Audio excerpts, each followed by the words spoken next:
I'm Mark Brodsky. I'm a physician interested in the care of performing artists, and I'm here today with Donna. Hi. Hi, Donna.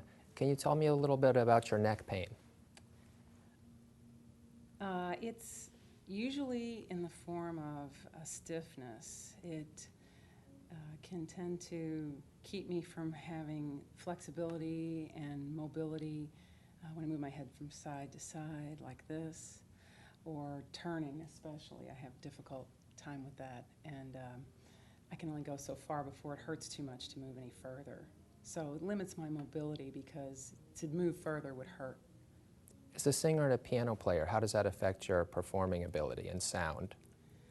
I think mostly it tends to make my any tension I might have accumulate there. So since it's a hot spot, I guess, it tends to make any of the negative emotions, anxiety, fear, etc., accumulate there. So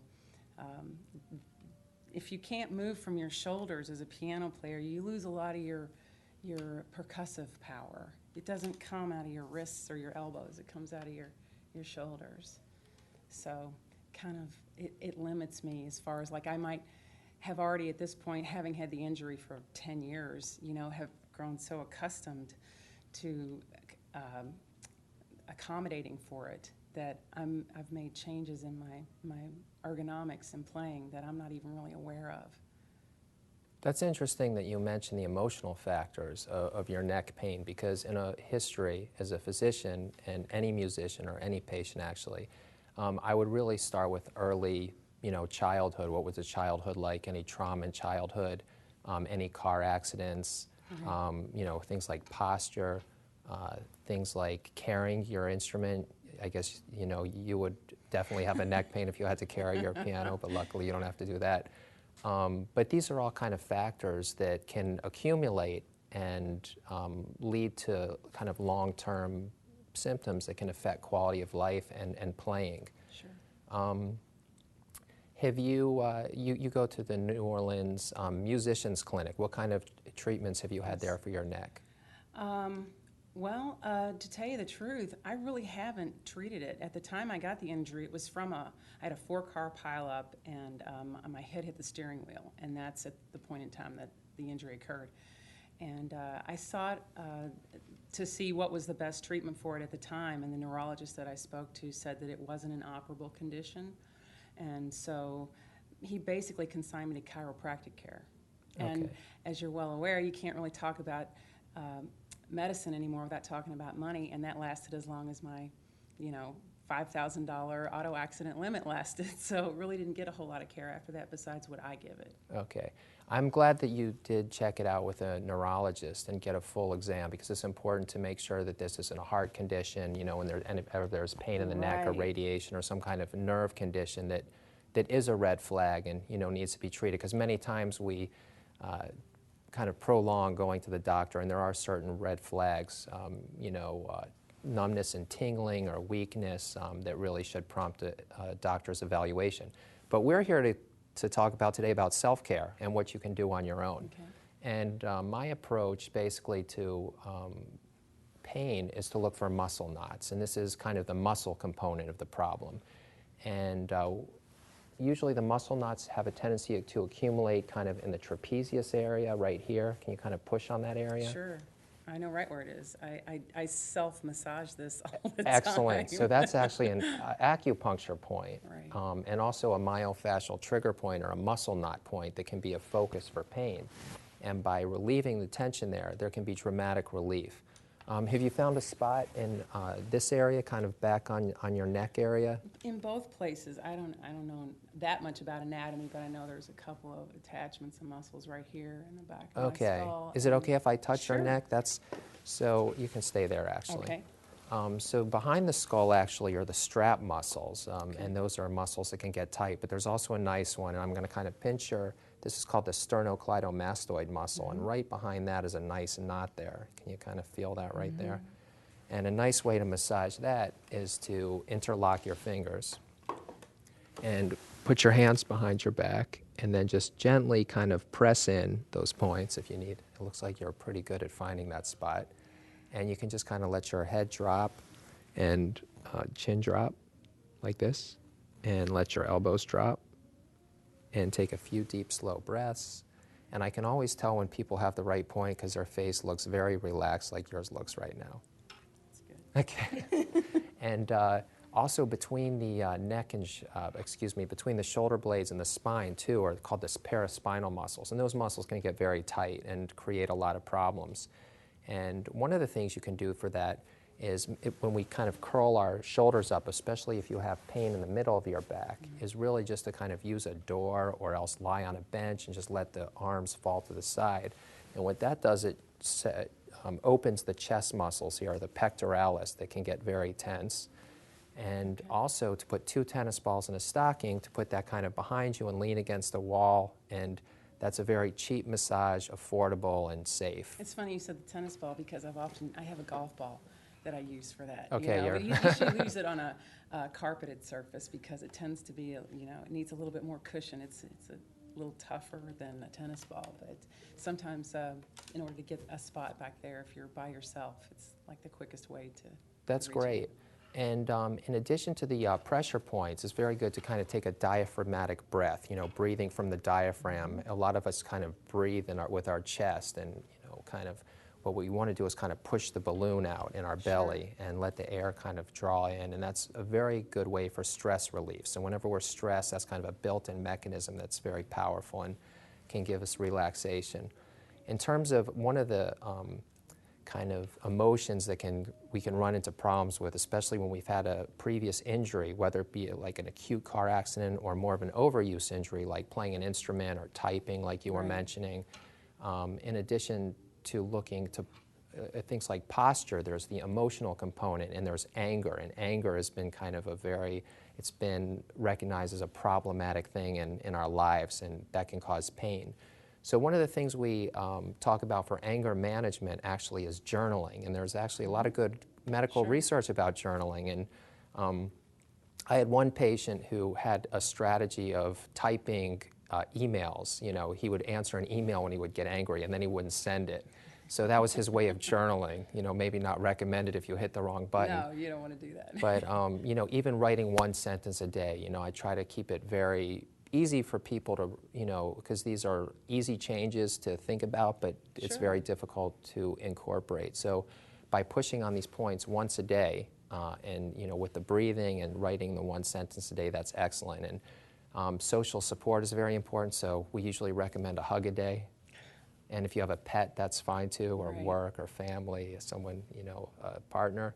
And all these kind of things work together to improve our resiliency and help our body manage a lot of these symptoms. So kind of after talking about lifestyle, I would do a physical exam. And I kind of want you to, let me have you raise your arms to the side. Can you meet your hands in the air? Great, so you have good range of motion. And then sit up straight and turn your... That's something I've had problems with my whole life.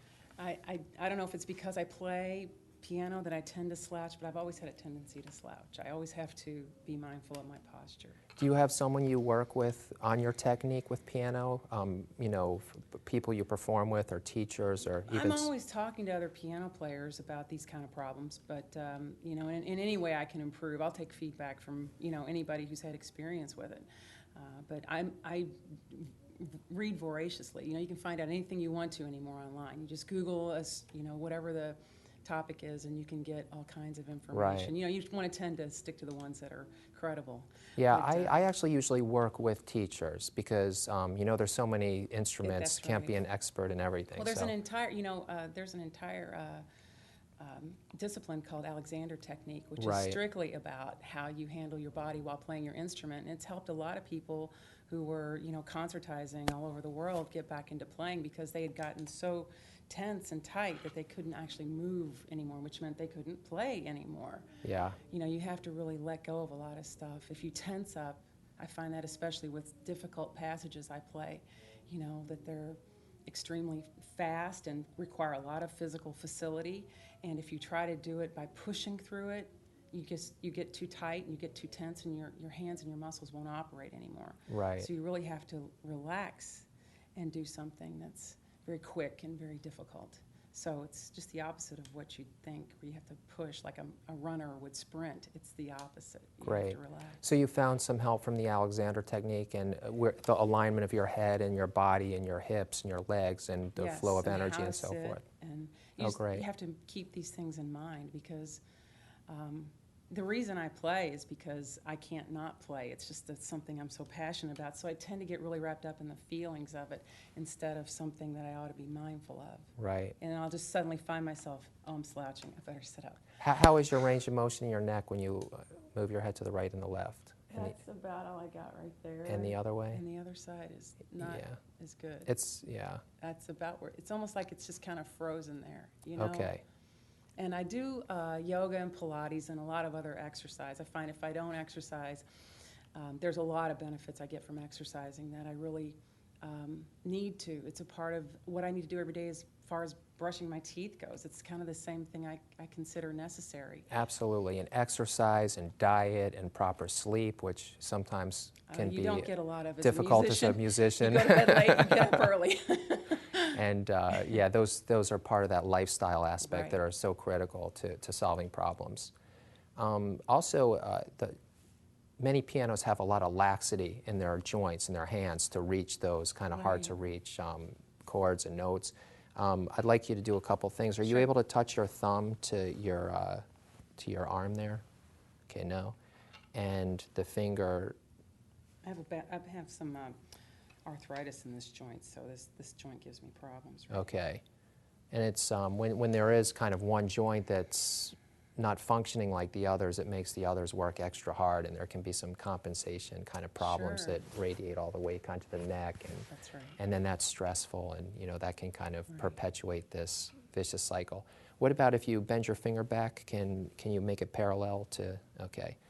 So one of the things we test is for ligament laxity, because that can actually have effects on pain and power, like you were talking about. Right. So now that we've kind of talked a little bit about the history and heard the story about the evolution of these symptoms and some of the physical exam, we haven't really done a neuro exam, but a neurological exam to test the nerves, but that's also important. We've done kind of a myofascial exam or a muscle exam. You've pressed on some of these points. We found some muscle knots, so we call that actually myofascial pain. Sure. And the nice thing about that is it's got like kind of a scary sounding name, but basically the treatment is to push on these muscles and to take away some of the load from lifestyle factors like you were talking about. And then other things that we might do where I work are things like in addition to lifestyle coaching, we call it, and teaching you acupressure, is a trigger point injection, which is taking a very small needle with a drop of numbing medicine at the tip and basically touching the muscle. And the nice thing about it is it's turning on the body's self-healing mechanisms. Right. And then It sounds like acupuncture. I call it Western acupuncture, actually, because it's not really the medication that's helping. Actually, it's been shown that whatever you put in there, from steroids to water to nothing, that it's all equally effective. So it's really just learning how to turn on the body's self-healing mechanisms, and acupuncture can be helpful. And I've gotten a lot of relief from acupuncture from a variety of different symptoms. And actually, the thing that I find is practically magical about acupuncture is that it's immediate. Right. I can be suffering from something for weeks, like nursing a head cold. And I'll go in there and it'll be gone. He'll treat me for an hour. And there's a variety of different things Chinese medicine does it's almost mystical. You go in there and there's this thing called moxibustion that's burning, which pulls toxins out of your body. And it's like, this smoky atmosphere. And you go in there and you take a certain part of your clothing off and they treat you with these needles and you feel like a different person in an hour. It's very relaxing. The nice thing about for pain, actually, too, is that you really don't need the needles all the time, but you can get really dramatic effects just by pushing on these points. And I make the joke that, we use magic needles, but it's really the magic point. It's the point that's the magic. And at the New Orleans Music Clinic, they also have they have acupuncture and Feldenkrais and a lot of other, That's actually how I got introduced to the acupuncturist I used here. Wonderful. Through the musician's clinic. Wonderful. We would also sometimes make medication recommendations as well. There are some safe medicines that are good for pain. We don't like to use opioids or narcotics or barbiturates or benzodiazepines, basically Anything that's addictive. anything that's, Right. you know, a controlled substance. Sure. So, but there are a number of medicines that we can use as a later resort. And if those things don't work, then it's good to be, you know, part of a medical system where there are, you know, higher intensive levels if those are appropriate. Sure.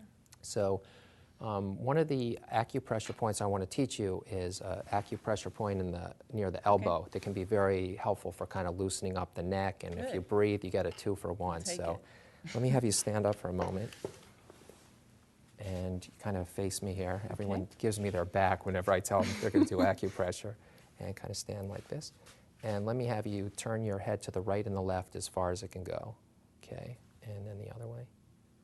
So it looks a little more restricted to the right. Yes. So I'm going to press a point. The point is right here. If you kind of hold your side the way you do it yourself, is the crease of the elbow is right there. And then right below the crease, kind of in the front of the arm, I'm pushing into the bone there. Can you feel that? Yeah. So I'll do it first, and then I'll let you try. You have a freckle right there, so it's easy to find. Nice landmark. Yeah, and so just kind of stand up straight, relax your arms, and take a breath, and turn your head to the left and the right as far as it can go as you breathe out. Kind of keep breathing and turn your head.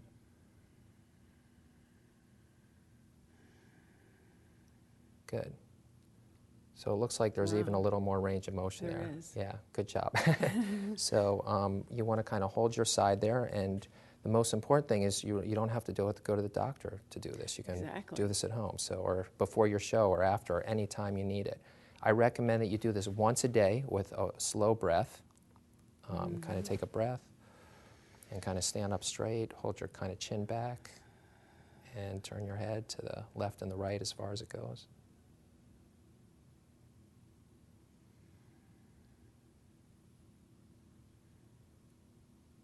Great. So that's of course, I would have to do this. I guess it'd be one at a one time, at a time, right? And then you can switch. Does this affect one side and this affects the other side? It actually pretty much? affects the whole body, but you Okay. should get double treatment. So Gotcha. you can change and then kind of go to the other side. And take a breath and make sure everything's kind of held into you and relaxed. The idea of the acupressure is always to relax. And that's a nice breath. You're breathing from your diaphragm. A lot of us like to breathe from our chest. Okay, excellent. So the 3 acupressure points we learned were the Crease of the elbow. crease of the elbow, interlocking your finger, Right. and hitting the muscle behind, you know, the muscle right here, the splenius muscle. Great. Some people like to kind of put pressure on the top of their trapezius, and then the 2 tennis balls, which would, you know, go down these muscles here. Down those muscles, and also the stretch to let your arms fall to the side, and that can really release a lot of tension from the neck.